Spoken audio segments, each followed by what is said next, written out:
അസ്സലാമു അലൈക്കും വറഹ്മത്തുള്ളാഹി വബറകാതുഹു.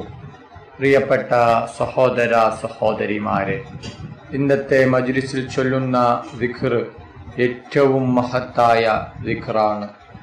ഒരുപാട് ബുദ്ധിമുട്ടുകളും പ്രയാസങ്ങളും രോഗങ്ങളും കൊണ്ട് വിഷമം അനുഭവിക്കുന്ന ധാരാളം ആളുകൾ നമുക്കിടയിലുണ്ട്. ജീവിക്കുന്ന കാലത്തോളം സന്തോഷത്തോടെ കൂടി ജീവിക്കാൻ, സമാധാനത്തോടെ കൂടി ജീവിക്കാൻ, റാഹത്തോടെ കൂടി ജീവിക്കാൻ, ഒരു രോഗവും ഇല്ലാതിരിക്കാൻ, സാമ്പത്തികമായ പുരോഗതി നമ്മുടെ ജീവിതത്തിൽ ഉണ്ടാകാൻ മുത്തുനബി സല്ലല്ലാഹു അലൈഹി വസല്ലമ തങ്ങൾ പഠിപ്പിച്ചു തന്ന ഒരു ദിക്റാണ്. ആ ദിക്ർ നാം ദിവസവും 100 തവണ ചൊല്ലുകയാണെങ്കിൽ നമ്മുടെ ജീവിതത്തിൽ ഒരു രോഗവും വരില്ല, ഒരു പ്രയാസവും ഒരു ബുദ്ധിമുട്ടും വരില്ല. ഏതാണ് ആ ദിക്ർ? മുത്തുനബി സല്ലല്ലാഹു അലൈഹി വസല്ലമ തങ്ങൾ പഠിപ്പിക്കുന്നു, ഒരാൾ ലാ ഹൗല വലാ ഖുവത ഇല്ലാ ബില്ലാഹ് എന്ന ദിക്ർ ചൊല്ലിയാൽ 99 രോഗങ്ങൾക്ക് അതിൽ വരുന്നുണ്ട്. അതിലേറ്റവും താഴെ തട്ടിലുള്ളത് അത് വിഷമമാണ്, ടെൻഷനാണ്. അതിന് മുകളിലുള്ള വലിയ വലിയ രോഗങ്ങൾക്ക് ശിഫയാണ് ലാ ഹൗല വലാ ഖുവത ഇല്ലാ ബില്ലാഹ് എന്ന ദിക്ർ. മറ്റൊരു ഹദീസിൽ കാണാം, ഒരാൾ എല്ലാ ദിവസവും 100 പ്രാവശ്യം ലാ ഹൗല വലാ ഖുവത ഇല്ലാ ബില്ലാഹ് എന്ന ദിക്ർ ചൊല്ലിയാൽ അവന്റെ ജീവിതത്തിലേക്ക് ഒരിക്കലും ദാരിദ്ര്യം കടന്നു വരൂല, ദാരിദ്ര്യം അവനെ പിടികൂടുകയില്ല. ഒരാൾക്ക് റിസ്കിന്റെ വിഷയത്തിൽ പരീക്ഷിക്കപ്പെട്ടാൽ അവൻ അധികരിപ്പിച്ചു കൊള്ളട്ടെ, ലാ ഹൗല വലാ ഖുവത ഇല്ലാ ബില്ലാഹ് എന്ന ദിക്ർ അവൻ അധികരിപ്പിച്ചു കൊള്ളട്ടെ. ഈ ദിക്ർ സ്വർഗത്തിന്റെ നിധിയാണ് എന്ന് മുത്തുനബി സല്ലല്ലാഹു അലൈഹി വസല്ലമ തങ്ങൾ നമ്മെ പഠിപ്പിക്കുന്നു. ഒരാൾ ലാ ഹൗല വലാ ഖുവത ഇല്ലാ ബില്ലാഹ് എന്ന ദിക്ർ അധികരിപ്പിച്ചാൽ ബുദ്ധിമുട്ടിന്റെ 70ഓളം കവാടം അടക്കപ്പെടും. അതിൽ ഏറ്റവും താഴെ തട്ടിലുള്ളത് ദാരിദ്ര്യം എന്നതാണ്. അതിന് മുകളിലുള്ള വലിയ പ്രയാസങ്ങളിൽ നിന്നും വലിയ ബുദ്ധിമുട്ടുകളിൽ നിന്നും അല്ലാഹു സുബ്ഹാനഹു വ തആല അവനെ രക്ഷപ്പെടുത്തുന്നതാണ്. അപ്പോൾ അത്രയ്ക്കും ഫലങ്ങൾ നിറഞ്ഞ ഒരു ദിക്റാണ് ലാ ഹൗല വലാ ഖുവത ഇല്ലാ ബില്ലാഹ് എന്ന ദിക്ർ. നമ്മുടെ ഉദ്ദേശങ്ങൾ പൂവണിയാൻ, ആഗ്രഹങ്ങൾ സഫലമാകാൻ, ആവശ്യങ്ങൾ നേടിയെടുക്കാൻ, വിഷമങ്ങൾ മാറാൻ, പ്രയാസങ്ങൾ മാറാൻ, ബുദ്ധിമുട്ടുകൾ അകലാൻ ഈ ദിക്ർ കാരണമാകുന്നു. സാമ്പത്തികമായി ഉയർച്ചയുണ്ടാക്കി തരുന്ന, ദാരിദ്ര്യത്തിൽ നിന്ന് രക്ഷപ്പെടുത്തുന്ന ഒരു അത്ഭുത ദിക്റാണ് ലാ ഹൗല വലാ ഖുവത ഇല്ലാ ബില്ലാഹ് എന്ന ദിക്ർ. അതുകൊണ്ട് എല്ലാവരും ഈ ദിക്ർ ജീവിതത്തിന്റെ ഭാഗമാക്കുക. അല്ലാഹു സുബ്ഹാനഹു വ തആല തൗഫീഖ് ചെയ്യട്ടെ. അല്ലാഹു സുബ്ഹാനഹു വ തആല നമ്മുടെ എല്ലാ പ്രയാസങ്ങളും ബുദ്ധിമുട്ടുകളും മാറ്റിത്തരട്ടെ. എല്ലാ ഉദ്ദേശങ്ങളും എല്ലാ ആഗ്രഹങ്ങളും അല്ലാഹു സുബ്ഹാനഹു വ തആല പെട്ടെന്ന് പൂർത്തിയാക്കി തരട്ടെ. അപ്പോൾ എല്ലാവരും ഈ ദിക്ർ 100 പ്രാവശ്യം ഉസ്താദിന്റെ കൂടെ ചൊല്ലണം. അതിനുശേഷം നമുക്ക് ദുആയിലേക്ക് പ്രവേശിക്കാം. അല്ലാഹു സുബ്ഹാനഹു വ തആല നമ്മുടെ മജ്ലിസ് സ്വീകരിക്കുമാറാകട്ടെ. ദുആക്ക് ഇജാബത്തുള്ള മജ്ലിസായി അല്ലാഹു സുബ്ഹാനഹു വ തആല നമ്മിൽ നിന്നും കബൂൽ ചെയ്യട്ടെ. ഈ മഹത്തായ മജ്ലിസിൽ ഒരുമിച്ച് കൂടിയ എല്ലാ സഹോദര സഹോദരിമാർക്കും അല്ലാഹു സുബ്ഹാനഹു വ തആല അർഹമായ പ്രതിഫലം നൽകട്ടെ. ഓരോരുത്തരുടെ മനസ്സിലുള്ള ഉദ്ദേശങ്ങൾ, ആഗ്രഹങ്ങൾ, ആവശ്യങ്ങൾ അല്ലാഹു സുബ്ഹാനഹു വ തആല എളുപ്പത്തിൽ പൂർത്തിയാക്കി കൊടുക്കട്ടെ. ഓരോരുത്തരുടെ മനസ്സിലുള്ള വിഷമങ്ങൾ, പ്രയാസങ്ങൾ, ബുദ്ധിമുട്ടുകൾ, സങ്കടങ്ങൾ, ദുഃഖങ്ങൾ, രോഗങ്ങൾ, കടങ്ങൾ, ടെൻഷനുകൾ എല്ലാം അല്ലാഹു സുബ്ഹാനഹു വ തആല മാറ്റി കൊടുക്കട്ടെ. അഊദു ബില്ലാഹി മിനശ് ശൈത്വാനിർ റജീം. ബിസ്മില്ലാഹിർ റഹ്മാനിർ റഹീം. فاذكروني أذكركم واشكروا لي ولا تكفرون. لا إله إلا الله، لا إله إلا الله، لا إله إلا الله، لا إله إلا الله، لا إله إلا الله، لا إله إلا الله، لا إله إلا الله، لا إله إلا الله، لا إله إلا الله، لا إله إلا الله، لا إله إلا الله، لا إله إلا الله،